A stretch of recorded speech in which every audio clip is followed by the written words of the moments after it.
want to talk to you a little bit about how you started to have with the idea to have a conversation, have a podcast together that was messy, because most people are afraid of messy. Christina?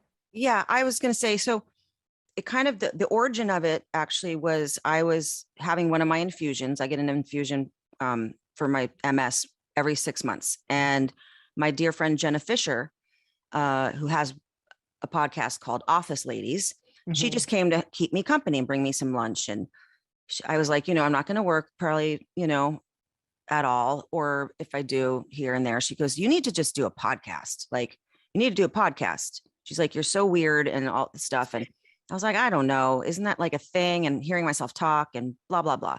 So cut 2 months later, Jamie and I would get on the phone. We were hooked up together by our mutual friend, Lance Bass, who's a dear, dear, dear friend of ours. And he's like, you guys have to talk. So we would get on the phone and we'd talk for hours, and we would laugh and we would cry and we'd laugh again. And we wouldn't just talk about MS. We talk about everything underneath the sun.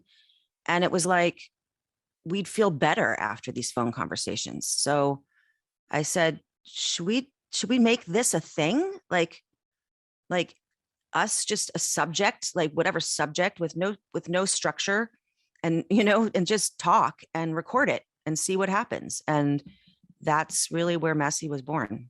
So I didn't want Messy with the big S. Messy with a big M with a big M. So yeah. I didn't want to start by talking just about your MS, and that's because your acting actually initially connected you, and then your respective disease brought you to a new level. But I often find, and correct me if I'm wrong, that people, once they have a diagnosis and they share it, people start talking to them only about their diagnosis, and that how they kind of show up in the world seems to change. Did that happen for you? Which is why I didn't want to start by talking about your shared MS, because you're both mothers, you're both accomplished actresses, you're friends, and kind of that's the basis of this conversation series. And yet there is this kind of shared diagnosis at the heart of it. Well, I think that when I hid my MS for 16 years, for the fear of that, for the fear of people labeling me, just always seeing MS when they looked at me, limiting me without me even explaining how the disease has manifested for me, and always wanting to talk about it. And so, when I finally did come public about it, I didn't even realize how curated I was with how I spoke about it. I think that I was afraid to really ever be very vulnerable and honest about my experience, even though it was such a big deal for me to even talk about it in general. Because when I started having the conversations with Christina and we started putting Messy out, it was the most liberated I had ever felt, that I could share these like deep parts of me that I thought nobody would ever accept or love or connect with.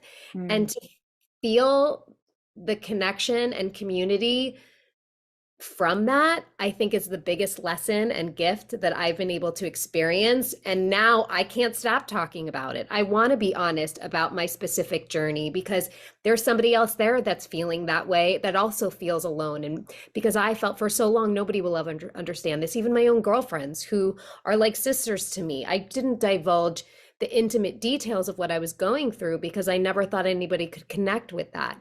And once I had Christina and realized that, it opened me up. The floodgates are open. I can't shut up, and I don't want to, because the grace that I'm able to give myself now by sort of talking about these parts of myself that I hid for so long has bled over into all the areas of my life. So how have people treated you differently once you made your diagnosis public? I think that there is a bit of an awkwardness. I think people want to help. They don't know how to help. They want to say something. They don't want to say something. So I've really found my voice and been able to express myself, express my boundaries. Christina and I talk about that all the time. Express my needs, the way I need help, the way I can also say, no, I got it. Thank you.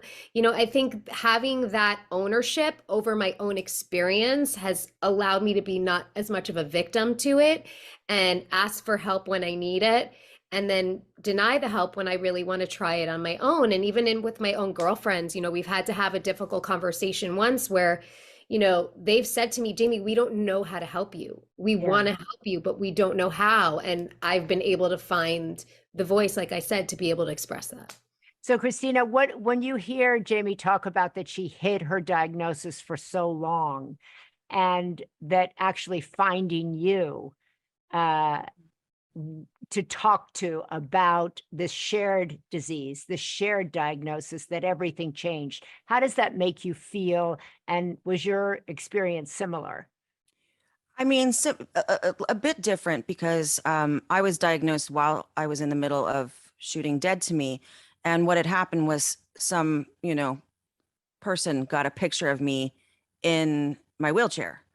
Now, I don't use a wheelchair all the time, but it was long walks from the vans to the set. And there was just at that point, no way that I could do it without being pushed. I mean, I probably could have, but hey, that takes up a lot of time. So I was saving production a lot of time by someone pushing me really fast. And it was my friend Mitch, and he pushed me really fast all the time.